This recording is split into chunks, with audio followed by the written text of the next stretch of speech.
Assalamu alaikum guys, welcome back. Okay, so now in this video we're going to talk about the reaction of acidic oxides in period 3 with the bases. Okay, so the acidic oxides that we have in period 3. Okay guys, generally non-metals form acidic oxides and metals form basic oxides, and except for a few metals which also form amphoteric oxides, and amphoteric oxides are those which react with both acids and bases. We did that in the previous lecture. Now in this lecture 42 we are going to look at the reaction of the acidic oxides that we have in period 3.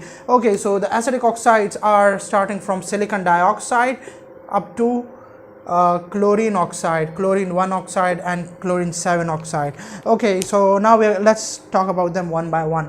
Okay, so let's get started right now. Bismillahirrahmanirrahim. Okay, SiO2, this is an acidic oxide. Silicon dioxide is the same as sand, the common sand that you see in your daily life. That's silicon dioxide. You've done the structure in detail. Remember, each silicon is bonded to 4 other oxygen atoms. It has a tetrahedral shape. 109.5 degrees is the bond angle.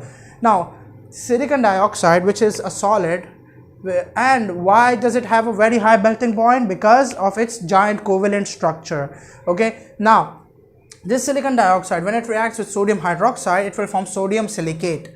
Sodium silicate is your salt that you get. Okay, Na2SiO3. Okay, now does this sodium silicate sound familiar, or does it resemble some other similar salt that you made in O levels? Remember the blast furnace? The extraction of iron from the iron ore, hematite. Remember, there was impurity in the hematite. The major impurity was sand, right? Sand was the major impurity. Silica, this SiO2 was a major impurity. So over there, to remove impurities, what did we add in O levels? We added limestone. Remember, we added calcium oxide. Remember, SiO2 when reacts with calcium oxide will give you calcium silicate. Calcium silicate is similar to sodium silicate. Right, sodium silicate and calcium silicate. Calcium silicate is also known as slag. Remember, slag was formed over there in the blast furnace. So this is a similar reaction to that one. Okay, so you get sodium silicate with sodium hydroxide and with calcium oxide, which is also a basic oxide. You get calcium silicate, which is actually slag. Then and by the way, this can be a question, still it can be a question, that while extracting iron from iron ore, what is the major impurity? It's silica. And how is it removed? By adding calcium oxide, and I'm assuming most of you might know that. And the place where this reaction takes place is called the blast furnace.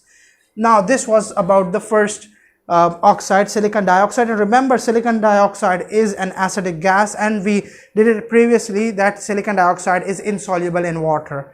Okay, now let's move on. Sulfur dioxide. Sulfur dioxide is also an acidic gas, and remember in the previous lecture we did when sulfur dioxide dissolves in water, it forms sulfurous acid, right? And sulfur dioxide can be oxidized to sulfur trioxide in the contact process as well as in the atmosphere, right? And the catalyst used for this oxidation was vanadium pentoxide. Okay, anyways, we'll be doing that in detail later on. Now sulfur dioxide, when it reacts with sodium hydroxide, this is very important guys, it is sulfur dioxide. Whenever it reacts with sodium hydroxide, it forms sodium sulfite, not sodium sulfate. Okay, Na2SO3. This is not SO4, this is SO3 plus water. Okay, and I balanced it as well. Okay, so sodium sulfite plus water is formed when sulfur dioxide reacts with sodium hydroxide. Then coming to the third reaction, sulfur trioxide. Sulfur trioxide, what's the significance of these gases, sulfur containing gases? The environmental significance: acid rain. Remember from your O levels, it's sulfur trioxide that dissolves in water to produce sulfuric acid, rainwater basically, which produces acid rain. And sulfur dioxide as well can dissolve directly into the rainwater, producing acid rain, producing sulfurous acid. Now both are acidic gases. When they react with alkalis, they produce salt and water. With sulfur trioxide, it is sodium sulfate. With sulfur dioxide, it's sodium sulfite. Okay, just mind this term, that there is a difference of just one oxygen atom in both the formulas, and the examiner loves to give this equation on the exam, the second one. Okay, the third one is quite obvious, and the students will write sodium sulfate, but most of the students actually, what they don't realize that there is a difference in the atom of number of oxygen atoms in there. Okay, now coming to the oxides of phosphorus, phosphorus 5 oxide and phosphorus 3 oxide. And by the way, why is this 5 and why is this 3? Because their oxidation numbers of phosphorus in both the oxides is different. It's +5 over here and +3 over here. Now when it reacts with sodium hydroxide, they produce sodium phosphate with P4O10, meaning the more oxidized form, it produces sodium phosphate in water. But with P4O6, the less oxidized form, the one which has lesser oxygen, it will produce sodium phosphite. Let me just write it down. This was sodium sulfite, SLUFITE, and over here this is sodium phosphite. Okay, sodium phosphite, not phosphate. Okay, this one is phosphate, this is sodium phosphate. Do not get confused by the fight and fate and the fight and fate. Basically, fight is usually for those salts which are in the less oxidized form, and fate is for those salts which are in the more oxidized form. You can think of it that way. The one which has greater number of oxygens will be the fate, and the one which has lesser oxygens will be the fight. Okay, now coming to Cl2O and Cl2O7. Chlorine has these oxides, chlorine 1 oxide and chlorine 7 oxide. Okay, why is this called 1 oxide? Because if you calculate the oxidation number of chlorine over here, it's 1, and over there it's 7.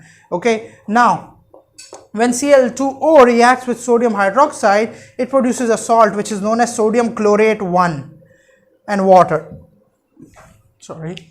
Okay, sodium chloride, NaClO, this is the formula, and water. 2 moles of sodium chlorate are formed when it reacts with 2 moles of sodium hydroxide.